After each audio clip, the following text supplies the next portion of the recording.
All right, guys, we're back. I'm really excited for this podcast. Ben, I've known you or known of you since we were in college at the same time. You're at UVU, I was at BYU.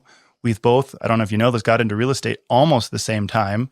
I went full-time in 2012. You went full-time in 2014? Yeah. Yeah, so I'm really excited to have you on the show. We've got a lot of really exciting things to talk about. I'm going to intro you offline, so I want to jump straight in. So, Ben, you've got victorgear.com. So your apparel line, your gear that's coming out. And you wanted to wear something that meant something to you. Mm. And on this podcast, I love talking about being a parent. And kind of what, really stood out to me is a response that your mom gave to you. I don't know how old you were, but an adult had made fun of you. And we're going to talk about this throughout the podcast, but you can choose how you react in life. This last 2 years, you and I were just talking offline, has been really, really tough. And I think that's something that our listeners will really benefit hearing today. Because for me, I know it's been tough. For you, for a lot of people, really tough last couple of years. But tell me what your mom said and how that changed your perspective and your approach to life, not just that circumstance, but to life in general. Yeah. You know what? A little bit of background on that story, just to give the full in-depth perspective here. Yeah.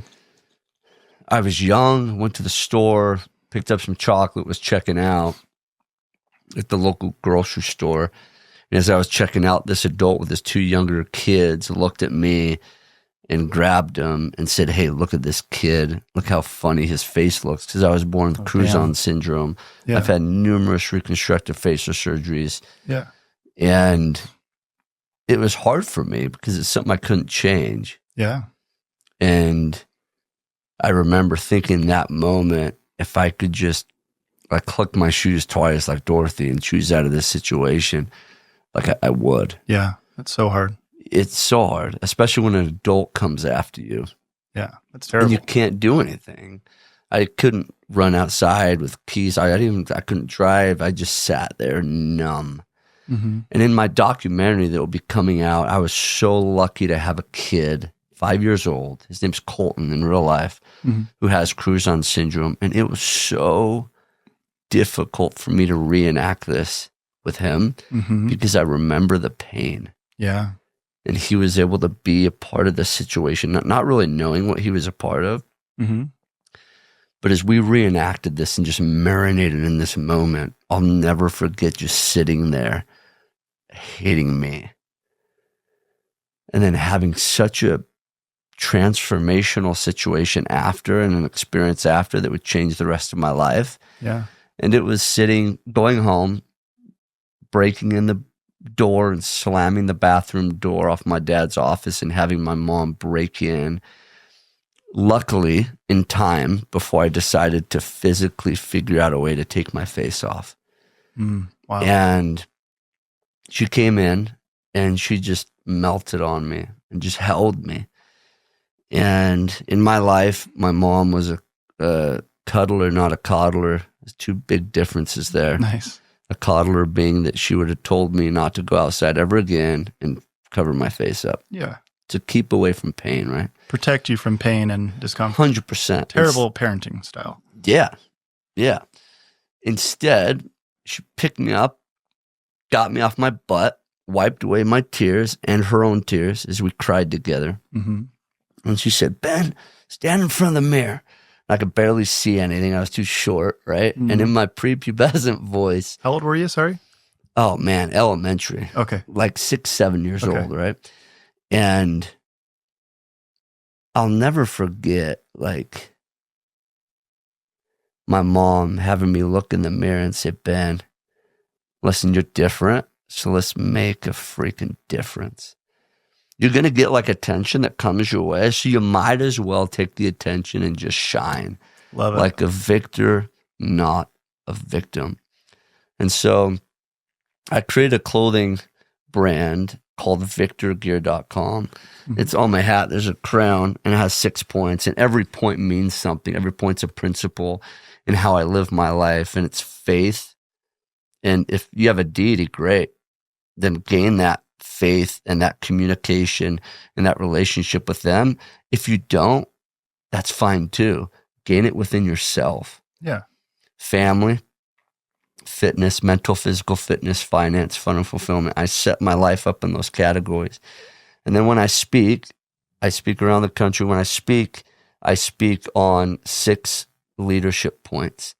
And those points are the acronym of Victor.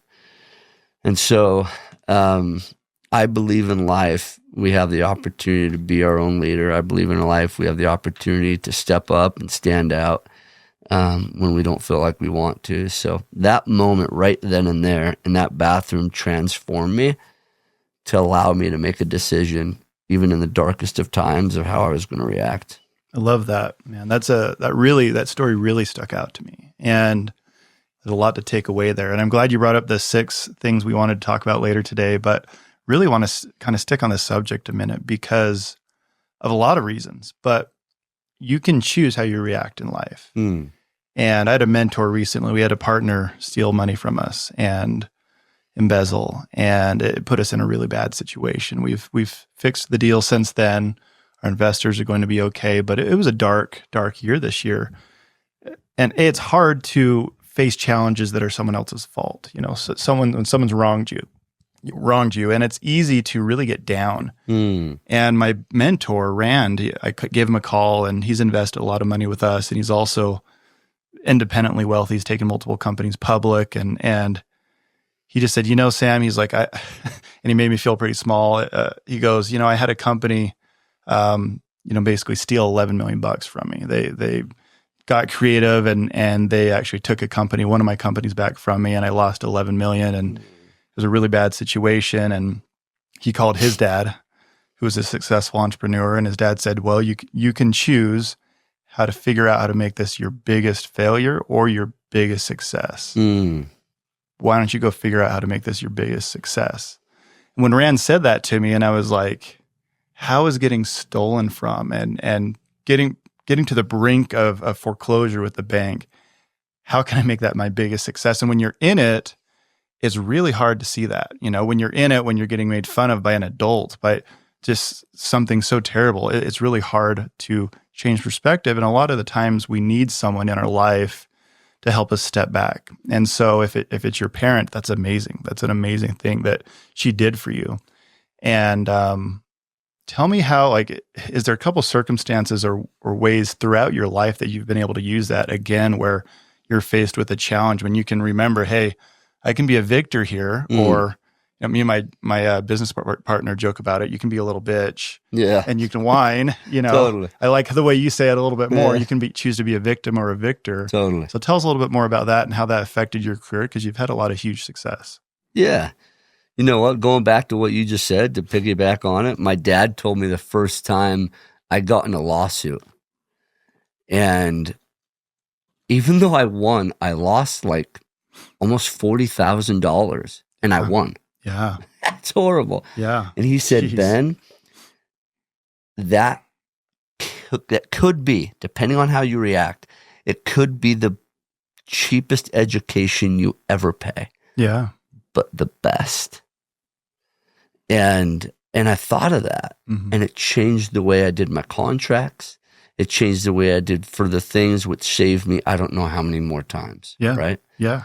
And so the times that I have gotten hit, which is constantly. Now, for the people who are listening or watching, if you ain't getting hit, and if you don't feel like you're not getting hit, you ain't putting on the man diapers. Yeah. I call it a diaper challenge. You ain't freaking doing things that you're not peeing your pants about. Yeah. If you're not having some sleepless nights, good for you. But show me your growth. Yeah. You're way too comfortable. Yeah. Or you've grown and you've done the things you've wanted to do to get to the point that you get to relax for a little bit. And that's fine. But that's a plateau as well. Now, the times that I've fallen, which has been so many times, the decision has always been, okay, do you get back up, and how do you get back up? And how do you get back up better? Yeah. And through so many different scenarios in my life, I've decided, am I going to choose to have this be a dead end or a new beginning, period? And I like that. I've chosen to celebrate the failures as new beginnings. For an example, there's a time where me and my wife, we were married and we wanted to have a family, and we had the hardest time. Mm-hmm. Now, for you parents out there, like, you probably understand this. Having a hard time having kids is now more normal than ever, which is crazy. I didn't know that until we were having issues for 10 years to try to have kids. I'm talking 4 IVF cycles, 2 miscarriages, a little boy, a little girl, 2 failed adoptions, hundreds of thousands of dollars invested into just trying to have a kid. Wow. And I'll never forget me and my wife finally choosing, this sucks, so let's celebrate these failures as the new beginning, not always a victim of dead ends. Wow. And so we chose to celebrate it. So you have to do something, though. You can't just say, all right, let's celebrate, and blow up another balloon. Yeah, that's fine, but choose something that you can actually both look forward to. If you look forward to like something that you go gangbusters after and you fail, if that failure was looked forward to restart that as a new beginning, it changes the game. So we chose to travel. Okay. Now, there's a reason why we've been to 50 plus countries, because we've failed that many times to do new beginnings. Yeah. Right? And we just see it as cool. We've traveled to these places before. And but each one of those places, it represents what you learned from the failure. Yes. That's cool. And how we were resetting to have a new beginning and to do it better this time. I like that. And my wife always will look at me knowing, babe, oh man, there were some tough times at the grocery store sometimes. Yeah. My wife would call it the timeout in Costco. Yeah. Where she would go to check out. Now, this is what people don't talk about. Yeah. Right? They want to talk about the wins. When you want to talk about the wins, let's talk about the dark times. Yeah. Let's talk about the times that she went to go check out and the card didn't go through. A lot of people are feeling that right now. And she would call me and she'd say, Ben, with the most calm voice, Ben, I'm in timeout. Yeah. And she would laugh and I would cry. I love that. That's a great response from her, though. That's a victor response. Yeah, that's huge. And she would say, Ben, you want to tap me out of timeout? There was one time where a nice man behind her paid for her. Wow.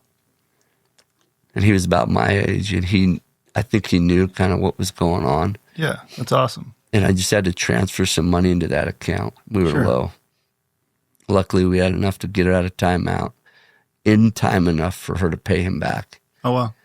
But it was those moments, man, that really test who you are, what your perspective is at that level, and your attitude. And then number 2, who you're surrounding yourself with. Mm-hmm. And it was those times and those pillow talks in those nights where my wife was saying, Ben, it's right. And she would say, we got this. I love that. That's huge. I'm like, oh, man. That's crushing, though. As a man, husband, father, you want to be able to provide. And that's probably more stressful for you than it was for her. But there's a few things you said there. I mean, it's how you respond. And it sounds like you married someone who has a very victor mentality. You know, she's like, look, we got this. We're going to move forward. Let's celebrate the losses. And being able to have someone like that is amazing. A lot of people are very jealous of that type of relationship because there's a lot of people that don't have that. So, Ben, we've talked about being a victor. You and your wife struggled. And, you know, this podcast has really changed from real estate. How do you do a multifamily deal? Had John Maxim on here talking about flips, which nuts and bolts of the real estate deals are fun to an extent. You know, they help people, or they teach people.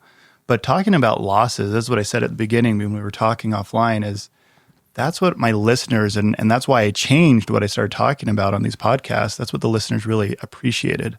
They would call me and be like, dude, I was at the grocery store, didn't have money. That's challenging. Like this last 2 years has been so tough. We talked about hotels.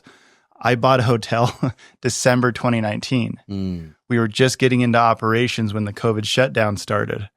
And I'm like, bro, are you kidding me? Like this was a rough hotel. We were just remodeling and we were already struggling. So we had to choose how to respond. We ended up actually cash flowing more during COVID 4 times more than the hotel ever had. But because we went to the city, we said, hey, we're getting rid of prostitution. We're getting rid of human trafficking. We're fighting against that. Help us. And they said, hey, we need somewhere to put COVID-19 people that have tested positive, but who don't need to be hospitalized. Can you provide board, food, and security for these people? It's a 96-room hotel. And I was like, hell yeah. And I said, how much will you pay? They said, we'll pay double whatever your nightly rate is. Wow. If you do this for us. And I was like, okay, fine, twist my arm. We'll see what we can do. And then we sold for 3 times what we bought it for 7 months later. So, there's, we talked a little bit earlier about we've had some partners not do the right thing. And it's been really hard to respond with a victor mentality. So that's what I was really excited to talk to you about today. Your clothing brand, victorgear.com. I was actually talking to Marshall Nielsen. I think he just posted a picture with his gear that he just bought today. And I'm like, dude, I'm interviewing Ben today. He's the actual old client and friend of mine. Right on.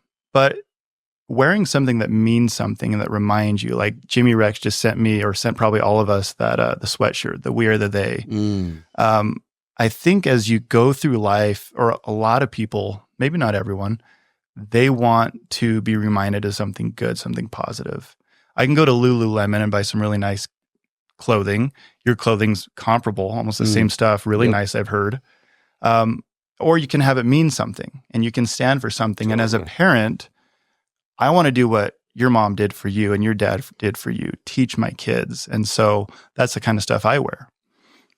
What your mom did for you, said, hey, you can choose how you react to this. That was a really shitty thing that person said to you. Totally. But, and I know this about you, I've watched you throughout life. You've taken your life challenges, your appearance, your other challenges, and you've turned them into wins.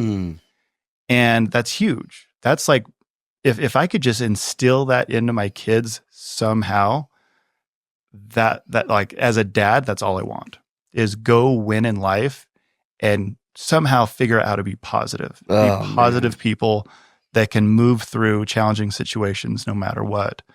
And anyways, I have 2 kids, and I wanted to talk about parenting a little bit with you. Then I wanted to talk about one of your comments, which was, are you cheating on your wife? Yes. Or are you cheating your wife by not being who you should be? But kind of the same thing with your kids. I've taken fatherhood really seriously. I love it. Love spending time with my kids. It's like my number one thing I love to do. I also have 4 bonus daughters. Yeah. My partner, Betty, she would be here right now. She's my co-host, but she's got the flu. She's really bummed. She knows who you are. Right, she flips houses and in the same space.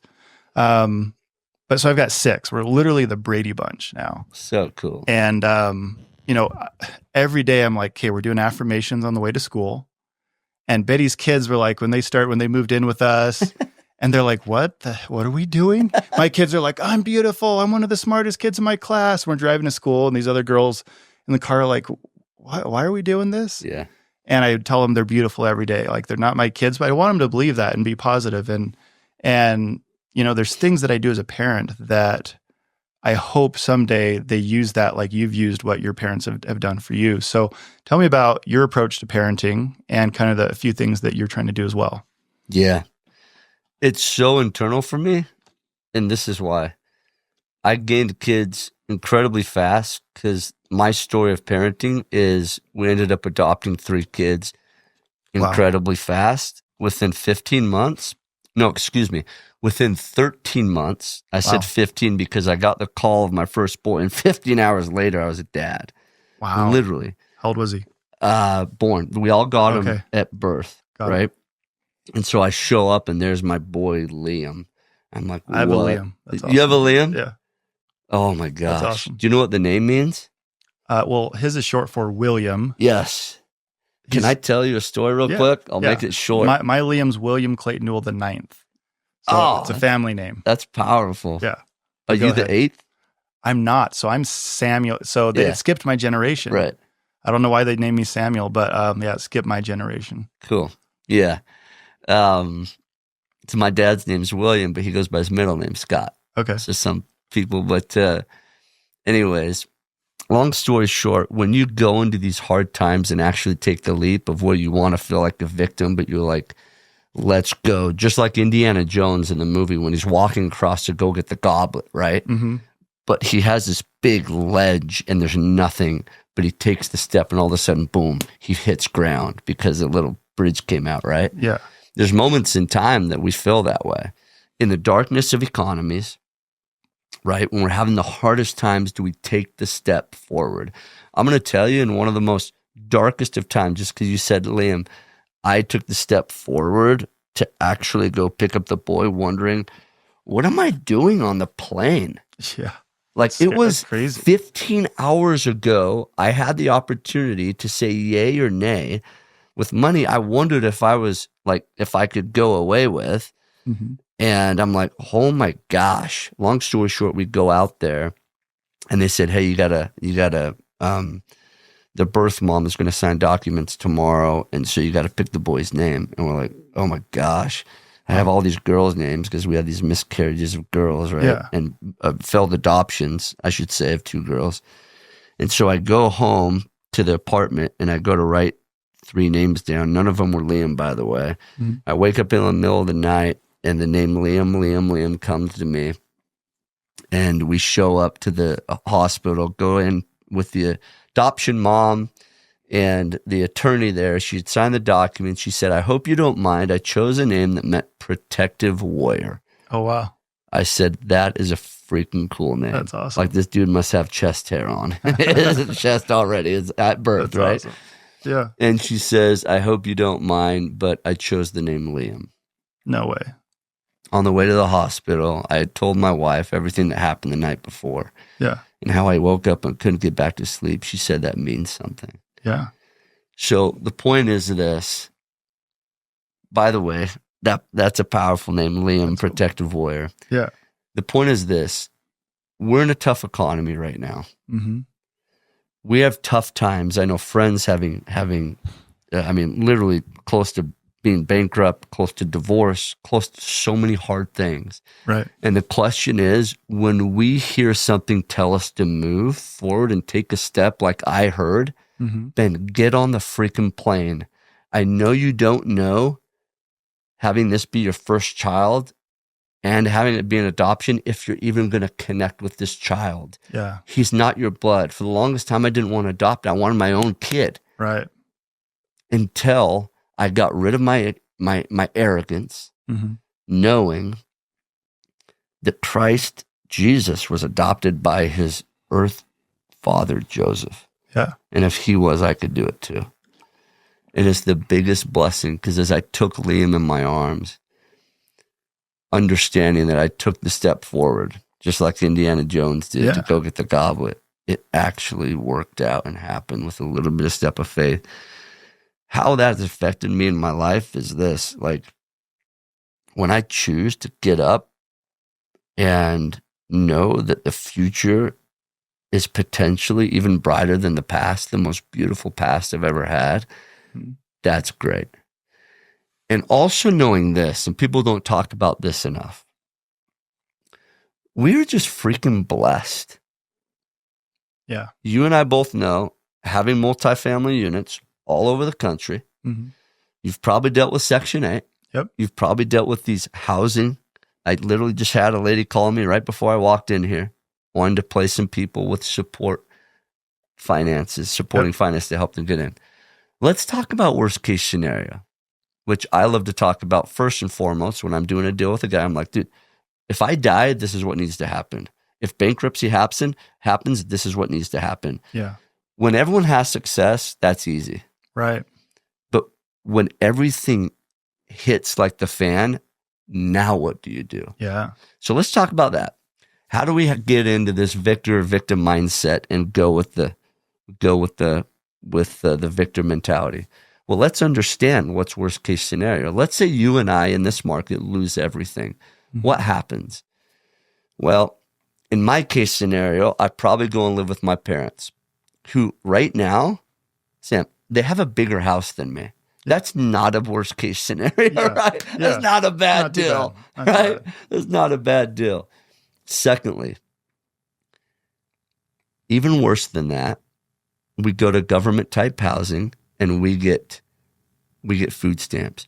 Bro, last time I saw someone with food stamps in front of me at the grocery store, they were ordering T-bone steaks, and I wasn't. You can get some nice stuff on food stamps. I wasn't, dude. Yeah. And they're like, I'm like, man, what program is he on? Get me on that program.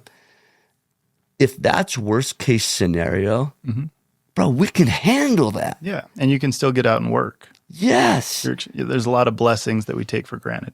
Yes, and that's a new beginning. Yep. We're in a state and a government. Bro, if the money ain't there, they reprint it anyway. Yeah. And they give it to the people that need it. Yep. And we've paid our taxes to be able to get that. Worst case scenario is not that bad. Let's talk about worst case scenario. We die. Yeah. Last time I checked, heaven wasn't that bad, bro. Yeah. So like when people realize that worst case scenario isn't that bad physically, but it's really ego driven fear that is worst case scenario. Yeah, fear will eat you up. That's different. Yep. And when we can control our worst case scenarios emotionally, what is worst case scenario? We've all heard the book Franco, right? About the guy in the concentration camps who makes games up to bring his mentality up with the kids. When we can truly understand that we can control our environment, whether it's a concentration camp or whether it's a tough market or an incredible market. Yeah. That's different. Yeah, when you can figure out a way forward rather than being a victim. You know, I really like what you're saying there. And you know, Viktor Frankl, his book and what he did in those what a great name, camps. Victor, brother. Yeah, there you go. Top of mind. Yeah, I mean, just a complete amazing example of how to reframe what you're going through and to get through the hard times. There's a lot of people struggling right now, but they're struggling with credit card debt. They're struggling with stress, sickness. We're very, very blessed. If I lost everything today, I can go rebuild. You know, Grant Cardone says, hey, if I lost everything today, give me a few months, I'd be right back at the top. So we're extremely blessed. And, you know, one thing I've started working on is because we've had a really challenging last couple of years, you know, with partners not doing what they're supposed to. And I told my employees and my partner, my business partner, my life partner, Betty Jo, you really need to focus on gratitude. Started writing it out. One of the guys in our group, we are the they, texting him gratitude. Because it's really hard to be stressed, angry, worried if you're being grateful. It's really hard. And we talked a lot about that on one of my recent podcasts. I can't remember which guest it was, but you know, it's really impossible to be in these poor mindsets, in these afraid, scared, fearful mindsets if you're being grateful. So you have a lot to be grateful for. By the way, how old's Liam? 5. Mine's 7. Yeah. We've got 2 7-year-olds, 2 11-year-olds, a 13-year-old, and an 18-year-old off to college. Got a lot to be grateful. They're all healthy. Oh, yeah. They're all good kids. Life is pretty damn good. Actually, we were talking about bankruptcy. I actually used to think about pretending we went bankrupt because my kids have it so damn good. I'm like worried. Yes. I'm like worried about them, man. I'm worried about, like, I am giving them way too much. Yeah. And back to parenting, and what I do want to give them is what your mom gave you, which is choose how you respond, be a victor, not a victim. I listened to some of your other content recently. Your dad, one of your best lessons he gave you was, hey, ask other people. When you're in a room, you don't know what to say. If you want to be a good people person, conversationalist, ask people about themselves and care about it and care about them and listen to them. And what struck me about your public speaking, and you said your favorite part about public speaking is actually after, when you get to talk to the people. And if you just can think about, hey, there's one person, and we can talk about this in the podcast too, there's one person that really needs to hear this, and what we're talking about today could change their life. And that's probably the best way to describe why I changed my podcast, why I took a break. I took a year off, and I was like, I got to stop talking about real estate, because these people that I have on, we can talk about the nuts and bolts in real estate, or we can talk about Ben and his mom teaching him how to be a victor, and his dad teaching him how to, be a really good person, genuine person, a people person. That's what maybe not all my listeners need to hear, but there's probably one or two listeners right now that are like, dang, dude, like I really needed to hear to not be a victim today. And I don't know. That's what I really liked about public speaking. You're really working on website, your documentary. When is your documentary coming out?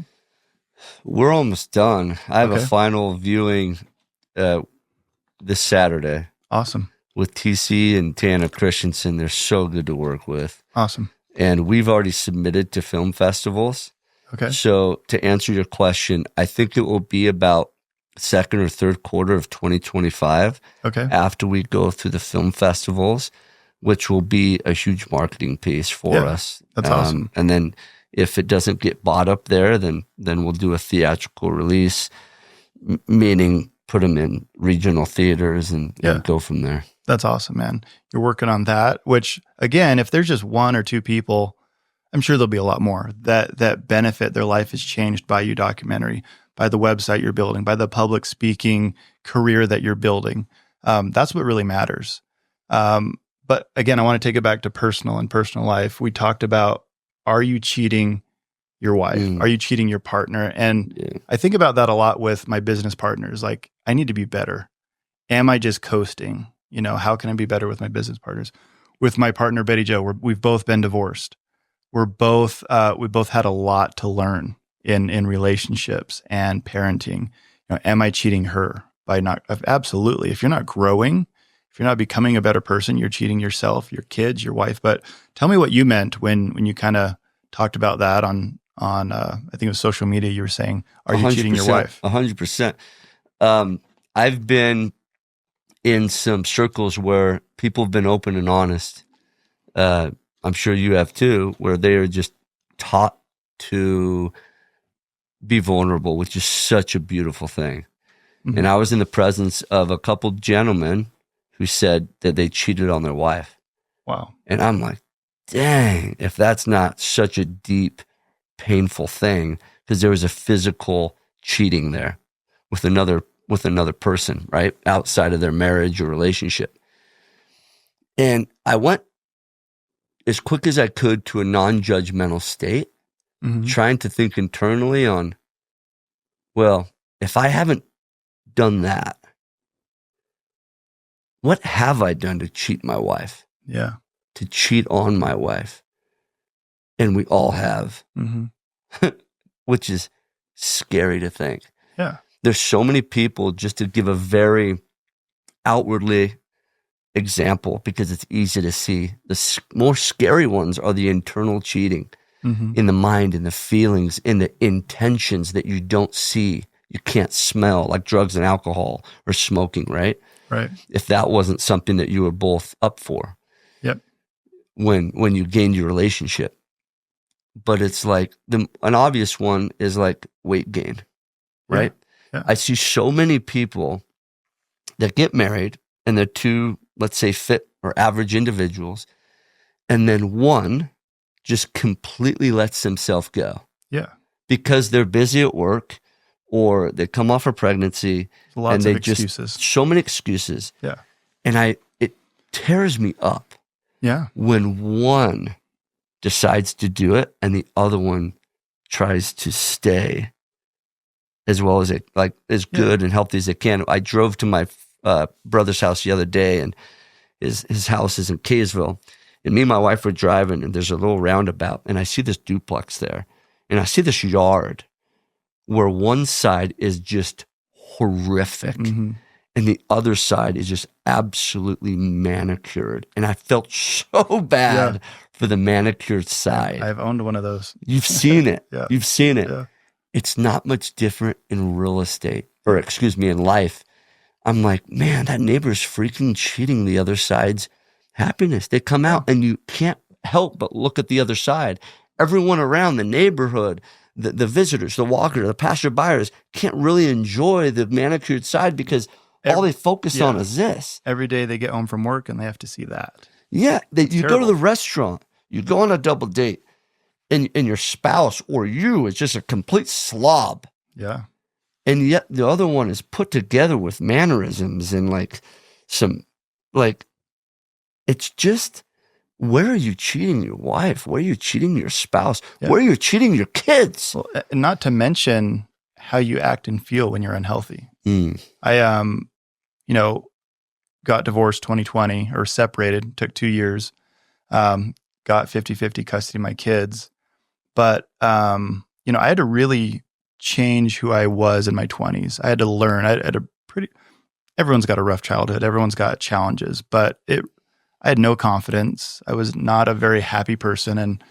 And my wife and I started to do this. And I was actually just helping a friend who's had some struggles with depression. Have you read the book, Psycho-Cybernetics? No. Yeah, amazing book. It's a plastic surgeon who realized that he could give this girl a perfect nose. She had a deformed nose. He could give her a perfect nose. She'd look in the mirror and still be like, yeah, I'm just not that attractive.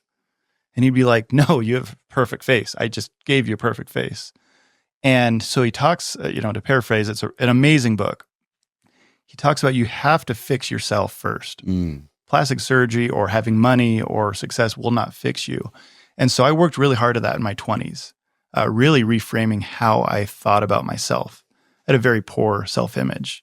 I'm not an amazingly good-looking guy, but I'm also not hideous, and just being able to have confidence, regardless of how I look or how I think people like me or dislike me. If I'm a fun guy, a good guy, a good friend. And so really on purpose reframed who I was as a person, how I thought about myself physically. I was never in bad shape, but started getting in a lot better shape, started eating healthy. And my wife and I did this, like just complete different paths. And in 2020, I don't want to talk too much about her, but she's doing some things that I was just like, hey, this has to stop. Like, this is affecting me and the kids. And it was bad. It was it really affected me and the kids is all I'm going to say. And rather than fix that, she's like, no, I'm out. Like, I don't really want to fix that. I don't want to work on myself. And so we separated, and I never imagined how much it was affecting me. I would have never left her. I would have never left her and the kids. She left me and the kids. And, but, like literally a few months later, I'm in my own apartment. I'm cleaning it on a Friday night. Wasn't dating yet. And I'm like, damn, this feels so good to have a clean house. And I just started noticing the next few months, like, oh my gosh, like I eat healthy when my kids are with me. They eat really healthy. We exercise, we get out of the house, we don't oversleep. Like all these things I started designing my life, and I became so much happier as a person. And people close to me saw a lot of changes. And again, my ex and I are a lot better now. She's trying really hard, and she's really stepped up as a mom, which is fantastic. But exactly what you're talking about, and I had to look at what I was doing, to damage the relationship. And I have a therapist now, and we work on all kinds of stuff. So good. But I've taken personal growth really seriously. So in my 20s, I had to change who I was. Post-divorce, I had to look and say, hey, how did I participate? There's a lot I felt that wasn't my fault, but now I got to fix myself again. So I feel like late 30s, I'm going through a whole nother retransformation of, okay, you kind of coasted for a while. You were cheating. You weren't improving for whatever excuse you had. And now you got to do it again. And so I really like what you were talking about. And that really hit home when I was watching that Instagram reel of, are you cheating your wife? Maybe you're not physically cheating on her, but how are you cheating her? And so 2025, Betty Jo and I we've got some big goals, and we want to have a much better 2025 just in the personal growth space. Yeah. Which is huge. And that's one reason I wanted to have you on the podcast. I'm like, this is really important stuff that people need to hear. Tell me what big goals you have in 2025, because I know you've got a lot going on. You're helping a lot of people. You're speaking a ton, but what's like 2 or 3 things that you're most excited about? What I'm most excited about is the documentary. I call it a living journal. Yeah. And it's a rare opportunity when someone who's done some really rad things as producers reach out to you. It's just like massively humbling. That's cool. Really, it's massively humbling. And TC and Tanner Christensen have just absolutely killed it. Worked with like top level people. The last documentary that Tanner worked on got sold to Netflix. That's awesome. And so I'm just like super, super humbled. And it's not something I ever thought I would do right now. Mm-hmm. And it was just a perfect match. But that's what I love about what you're doing, brother. Like this right here mm-hmm. are mini documentaries. Yeah. These are literally living journals. Yeah. Journals have been read in the past because of technology differences. Mm-hmm. More and more now, people want to watch. Yeah. People want to read the captions if needed. People want to see in living color, like what's happening. They want to see the physiology, the intonations. Like they want this. Well, there's a lot of new life challenges that we didn't have before. That we didn't have social media before. We didn't have, the current politics or the economy. We've never really had an economy like this. A boom, the biggest boom ever, to highest interest rates ever. Like people are losing money and jobs, and you've got a unique perspective because you've done huge things flipping wise. At your biggest, were you 40 homes at once flipping? Yeah, that's crazy. People want to hear about that.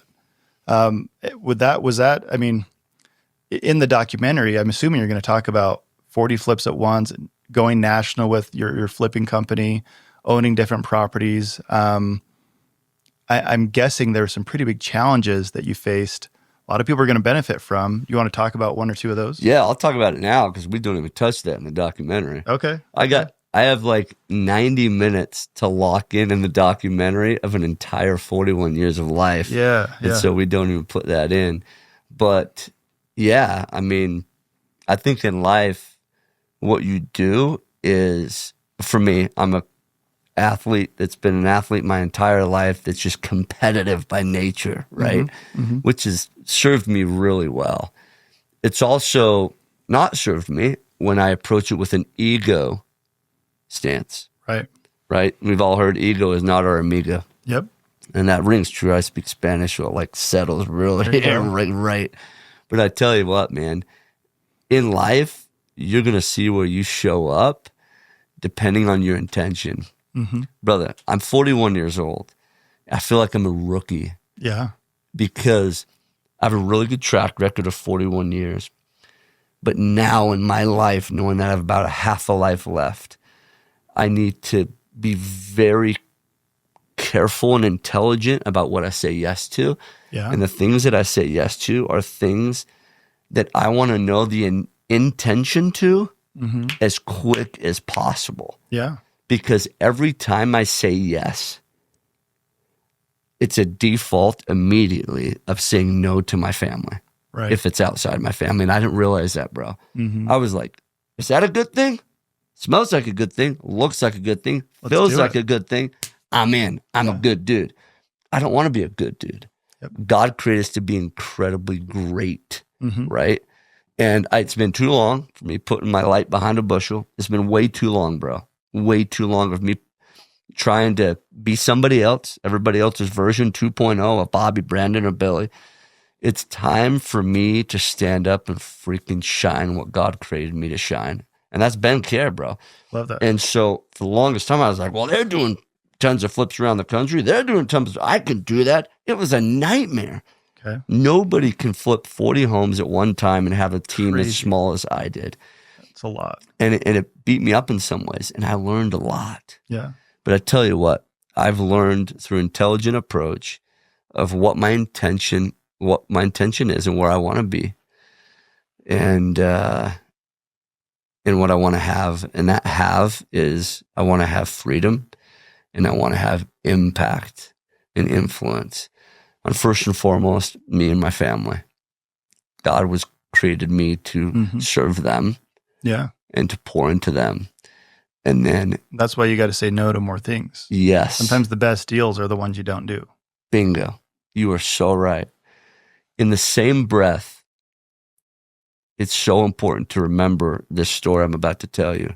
Grant Cardone sits down with my buddy Michael, and Michael pays him high money to sit down knee to knee. And Grant asks him this one question: what's your goal this next year monetarily to bring in? He said, I want to bring in $1 million. He said, tell me why. It's a great goal, Mike. He said, I want to bring in $1 million. I want to make $1 million because it's going to serve me and my family. We're going to go on incredible trips, pay for our home.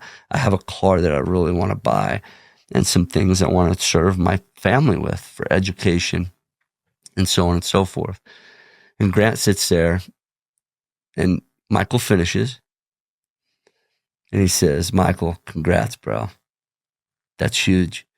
A fraction of people in the world make that money in a year. He's like, but you know what's sad about what I just heard you say? Everything was about you and limited at your family. Wow. And then he said his coined phrase, God created us to 10x. So that you'll be prepared when he pours into you, it spills over to other people so you can impact them. He's like, the $1 million isn't going to impact your people around you, brother. Yeah. Crap hits the fan. They can't come to your house for food. Right. Because you only fed your family. And bro, when he told me that, it was, I better prepare and provide for my family pretty dang quick and pour into them so much and be super intentional about what I say yes or no to so that it leaves room for other people too. And man, that was an enlightening change for me. That's huge. Yeah. It's, I have a mentor that talks about you have the duty to be successful because you can't, if you're poor, you're thinking about making money. Like that's the reality. You're going to try just be paying the bills. If you're struggling to pay the bills, you can't really think about helping others as much. If you're paying the bills, you're creating a job. You're creating jobs for other people. How many jobs has Grant Cardone created? Huge amount of, and he's giving investors money back and he's teaching people. And so, that's what I like about your speaking. You've got your documentary, your clothing line means something. You're not just trying to make a bunch of money selling clothes. It's not, Lululemon. Where you're just if I would charge 3 times as much for Lululemon prices. Exactly. But we're fractioning that. Yeah. And so my mentor talked, and I've heard Grant Cardone say, you have the duty to be successful. Because if you're just worried about making money, you can't help people as much. If you have money, you have freedom to go help people. You have the knowledge of what it takes to get there. I actually sponsored a kid from South America to come here a few years ago. I guess it was 2014. Paid for everything. He got his visa, lived with me. He was my mission buddy. So cool. And helped him. I told him, I was like, if you date a non-American girl, like I'm sending you back. Like you got to get your green card, buddy. Like just remember, she can be Latina, but she's got to be an American citizen. So he married a girl that was born in San Diego. Just got his green card a couple months ago. So cool. I'm actually helping him start a framing company right now. And if I didn't have the knowledge of how to start a company, if I didn't have the work ethic, I helped him start a painting company in 2020. That's what kept him and his friends and his wife afloat the last few years. Now he wants to get into framing. So it's something small, but it's a really good example of, if I was just trying to make $1 million, which I did that in 2020 for the first time, or 2018 for the first time, that was really fun. But I was also just focused on me and my family. Now I'm trying to make a lot of money and make a difference. I'm helping Oscar start a framing company. I'm probably going to make some nice money off of that. But more importantly, we've got a kid who's literally living the American dream. He's about to have kids himself. His friends who are working on their green cards, they're hard workers. They're just trying to live the American dream. So I really like what you're talking about is let's have big goals. Let's be successful, but let's also make it more than just about the money, more than just your family. You better provide for your family, but absolutely how can you provide for others? So we're going to hear about that in your documentary. You've done crazy things business-wise. What's, if our listeners are listening to one thing that you want to promote for the next year or push, or one idea that we can really hit home for these guys in this podcast, what's your final thought or one of your final thoughts? Yeah, it would be this. People to get used to being disobedient to average. I love that. Period. People we're trained at a young level in school, in church, in our homes to be obedient. We're never told to be disobedient, ever. Right. And so when you punch someone in the face saying, be disobedient, they're like, what? Disobedient? What are you talking about? Yeah. To average. Like, absolutely have that be the biggest pet peeve. I love that. You see what I'm saying? Absolutely. And once we do that, then we truly do stand out, because it was in the moment where you're recording all this, right? Mm-hmm. Okay, good. Because it was in the moment that I didn't want to stand out, bro. Like at a young age, I didn't want to stand out. And having kids, they go to junior high. And as adults, we're the same way, bro. Yeah. Like people wear the same stuff. We're in the box. We're in the robot box. And we're just like, I see it, man. We go on planes all the time. People are so freaking stiff. It drives me nuts. Yeah. And don't stand out and be a moron. I get it. But be you, man. Yeah. Be in a place that you feel confident and comfortable and know that you ain't pretending being someone else. Yeah. Love yourself too. Love yourself. That's huge. We can't love somebody else's shadow. Yeah. Or somebody else's version 2.0 because we're trying to be them. We'll never thrive in that situation. Yeah. In a good way, stand out, in a positive, good way. There's people that take it in a negative context. But yeah, I love what you just said. Average is the enemy of great. Being average is like, you can't be. I would never want to be an average dad. I want to be a freaking amazing dad. I don't want to be an average investor. I want to be an amazing investor. I want to be an average partner to Betty. I want to be an amazing partner to Betty. Love that. So I'm going to recap the things that I really like that we talked about. VictorGear.com, huge. Wear something that means something. Love what you're doing there. We've got your documentary coming out. I really, I'm doing my year-end planning, and I'm going to take this and use it. But your 6 things: faith, family, mental and physical fitness, finance, fun. And the last one made me think, which is fulfillment. I have a lot of friends that, they're partying, they're going on vacations, they're chasing the fun. And I'm like, I actually talked to a few of them this last year. I'm like, hey, do you guys want to go to like a Tony Robbins thing with me? Yeah. You want to do something? You want to do like meals I've always like adopted a family during holiday season and done, Thanksgiving or Christmas dinner and presents for them. And I got like a 0 response. Wow. From most of my friends. A few of them were like, oh yeah, that'd be cool. But I feel like I'm really going to take the last one into my year 2025 planning, fulfillment. What am I doing for my kids and my bonus kids and my partner, Betty, to be fulfilled and not just chasing the fun? We talked a lot about a lot of really good stuff. I'm really excited for this podcast to air. We talked about being a victor, not a victim.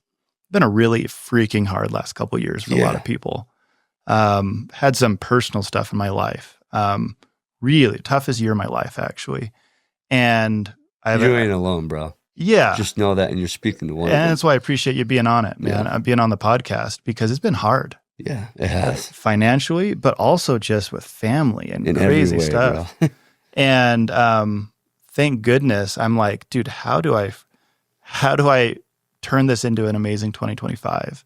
Thank goodness somehow the people in my life I've surrounded myself with have been pushing me to do that. And it's been intentional. So I say thank goodness, but I'm at a brokerage where for the first time ever, I'm on a real estate team. I've always been the team leader, but I sell a few houses a year now because I mostly run my company, my multifamily company, but I'm there because the guy that runs the office is a Tony Robbins trained speaker and motivational coach. Wow. And I said, I don't care what the split is. I want that hitting my brain once or twice a week. Wow. And so I have, coaching and in-person sessions with him. Dude, it's been life-changing. What's his name? So Justin, he's the team leader, the office manager at Spring Benson's team. Cool. Just been life-changing. I had him on the podcast, and dude, the stuff that came out of his mouth, I was just like taking notes, like not even focused on the podcast because I'm like, this is so beneficial for me. So just surrounding myself with people like that has been huge. But other than that, I mean, today you got to get out I'd love to have you on again because we could Yeah, talk another dude. 2 or 3 hours. Let me say this. Go ahead. As you go into 2025, everyone who's listening, please, so what I'm going to give to you, give to the audience here, please give them my PDF. I'm going to send you a few gifts. One of them is called the Crown Code, which is the crown, and it's a code of living, right? Love it. I'm going to give that to you. I set up my every year by putting goals in each of those categories. Secondly, I'm going to give you my victory chant, which literally you're talking about having chants in your cars. Sometimes people don't know what to say, so they just don't say anything. Yeah. Let me give you mine. Use mine, still mine. Yeah. Until you create your own. That's what I did. I used Tony Robbins. Yeah. Now I am the voice. I will lead, not follow. I will believe, not doubt. Right? I'm a force for good. That's what he did. Until I created my own. I said it for years, on stage even. That's cool. And then I want you to think about this. I want people to think that the real modern day flex is internal peace. That's the real flex. I was on a phone with someone who is a billionaire with a B the other day. And he had achieved everything that he thought would just give him that flex and that fulfillment. It didn't. That's pretty common. Lost his family along the way. And this dude has more than 99.999% of the people in the world will ever even get a glimpse of. And he doesn't have internal peace. Yeah. You can't buy that. And you can't buy a family. You can't, man. Yeah. And so I'm going to tell you, whatever that is, guys, set your monetary goals, set your physical goals, set your spiritual goals, set your fun goals, set those goals.